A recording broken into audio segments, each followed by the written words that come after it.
Parent-teacher night is basically speed dating, except instead of romantic potential, you're assessing who's secretly feeding their kid Monster Energy before school.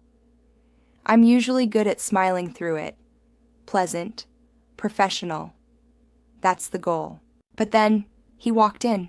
Being the only dad at these things most of the time, you get used to the looks. But this time, the teacher didn't look at me like that. She looked at me like she saw me, like she was actually present. He had that slightly scruffy, single dad energy. Like he'd been up since 5, coached a soccer game, and still made it on time. With a latte. He said, "Hi, I'm Ava's dad." And something about the way he said it made me forget how words work for a second. She looked at me like she saw me, like she was actually present. Ms. Carter, 30-something, cool outfit, smart eyes. I walked in expecting to hear about late homework or mood swings. I didn't expect her to throw me completely off balance by just smiling. She said, "Thanks for coming." I told her, "Of course," which was true, mostly. But also, yeah, if I knew this was who I'd be meeting, I probably would have shown up 15 minutes early with flowers and a clipboard. She started talking about Ava, about how she asked good questions, how she helped other kids during writing time. I sat there trying to keep my face calm, but inside I was beaming like a maniac. He sat down across from me like he wasn't intimidated at all, like he'd been in scarier rooms. And honestly, he probably had. I started in with the usual. Ava's doing really well in class. Her writing is expressive, she's thoughtful, very sharp. He nodded, smiled just a little, then said, "That's her mom's side, the sharpness. I just try not to mess it up too badly." I felt that. The way people say something light, but you can tell it carries weight. I wanted to ask more. I wanted to sit with that moment. Instead, I made a note on her progress report just to avoid staring too long. I'm always second-guessing myself. Always wondering if I'm doing this dad thing right. There's no one at home to tell me I'm on track. No one to lean over and whisper, "Hey, you're doing okay." But hearing her talk about my kid like she was proud of her, that did something. I kept telling myself it was nothing. Just a charming parent, a really charming parent, who made me laugh, who smelled suspiciously like cedar wood, and the kind of cologne you only wear if you're not trying too hard. I saw him again a week later at the school book fair. Ava was dragging him from booth to booth like he was a reluctant contestant on some game show. He looked completely out of place holding a copy of The Princess and the Pancake like it was a legal document. I did not intend to flirt with my daughter's teacher at the book fair. I was just trying to survive it. Ava had roped me into attending by promising free donuts. There were no donuts, only chaos and overpriced novelty bookmarks. Then I saw her, Ms. Carter, wearing sneakers and a denim jacket, laughing at some parent's joke like she didn't want to run for the door. I figured I'd say hi, just be polite. He spotted me and smiled. I waved, thinking that would be it. But then he walked over. He said, "I need a ruling. Does this count as a classic, or are we wasting $8 here?" I told him it depended on how many pancakes were involved. We laughed. He stayed. And for 20 whole minutes, we stood there talking like we weren't in the middle of a gymnasium filled with plastic tables and screaming toddlers. 5 minutes in, I caught myself leaning against the table like I was in high school again, talking to the cute girl from AP English. I asked about book recommendations, and somehow we ended up talking about jazz music and late-night diners. She said, "There's a place I love that plays live saxophone on Tuesdays." And I, like a total coward, said, "Cool, sounds like fun," which is not asking her out. But in my defense, asking your daughter's teacher to get drinks is not exactly in the parenting handbook. Still, she lingered a little too long before walking back to her station, and I stood there holding a book about pancakes, wondering what the hell I was doing. I told myself I wasn't thinking about him, which is funny because I was absolutely thinking about him. Every time my phone buzzed, I secretly hoped it was a message from Ava's dad asking something completely unnecessary like, "What kind of glue sticks are best?" I had to remind myself this was not a rom-com. I was a teacher. He was a parent. This was not a thing, until it became one. It started with an email, a follow-up about Ava's essay. Totally normal, totally professional. Except at the end he wrote, "P.S. I did end up reading that pancake book. Pretty sure it's a literary masterpiece." So I replied, with a quote from the book and a winking emoji, which was maybe too much, but it felt right. Then came a second email. Then one that wasn't about school at all. Then came Friday night. Parent-teacher conference week had ended. It was pouring rain and the school was nearly empty. I was still there finishing report cards when I heard a knock on my classroom door. It was him, holding 2 coffees and that crooked smile. He said, "Figured you might need this, and someone to make fun of how seriously you take punctuation." I let him in. I shouldn't have, but I did. I didn't plan it. Not really. I just happened to be near the school, and I knew from Ava that Friday was the last day of conference week, and I definitely picked up 2 coffees on purpose.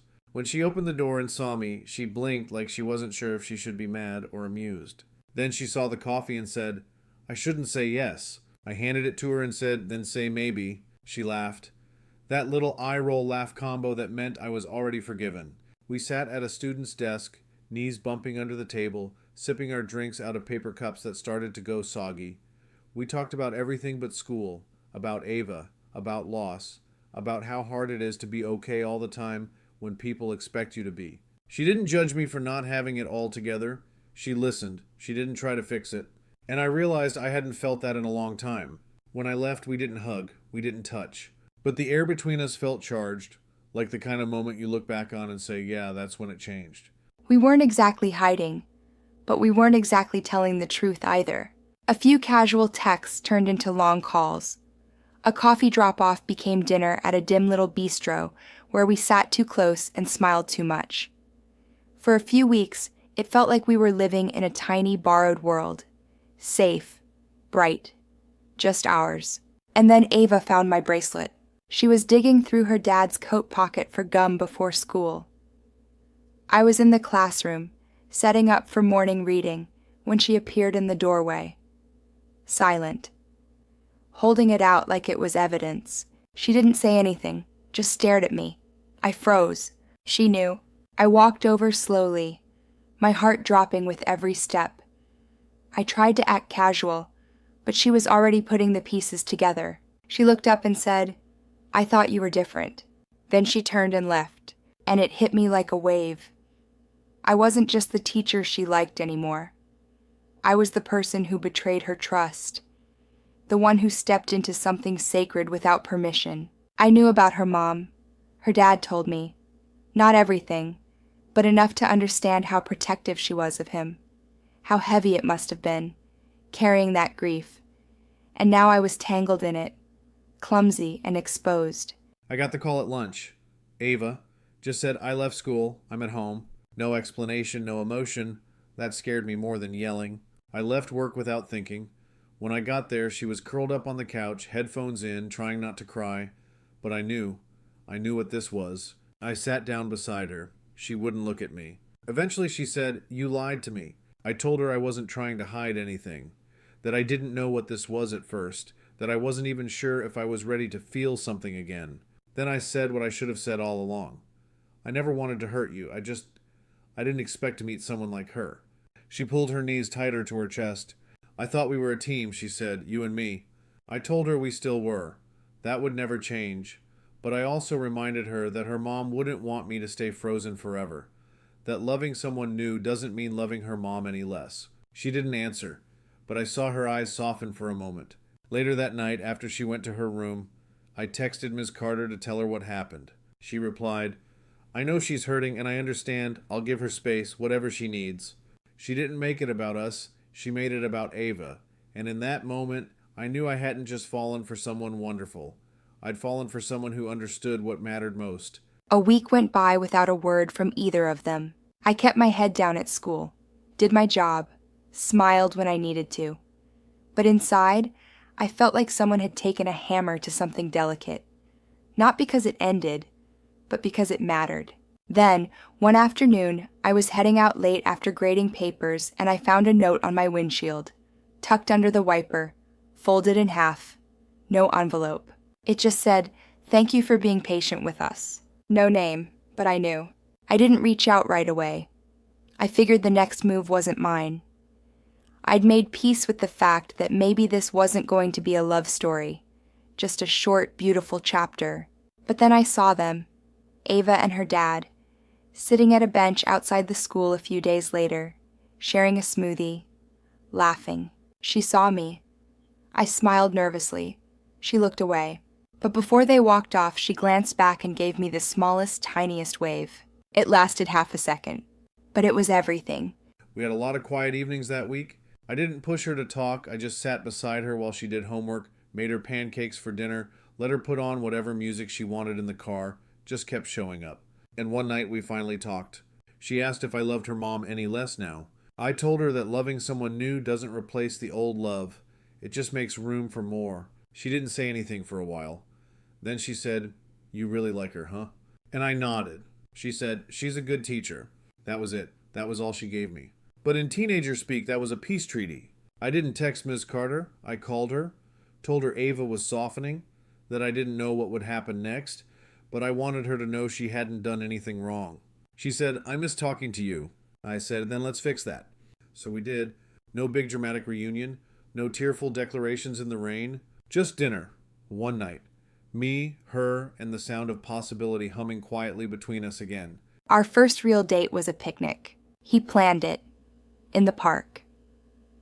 On a Saturday afternoon when Ava was at a sleepover and the weather was just warm enough to pretend it was summer, he brought takeout sandwiches and a blanket.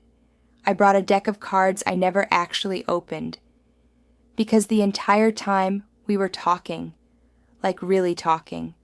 No walls, no worry about who might see us or what anyone might think. He told me more about his late wife, not like he was comparing, just remembering, honoring.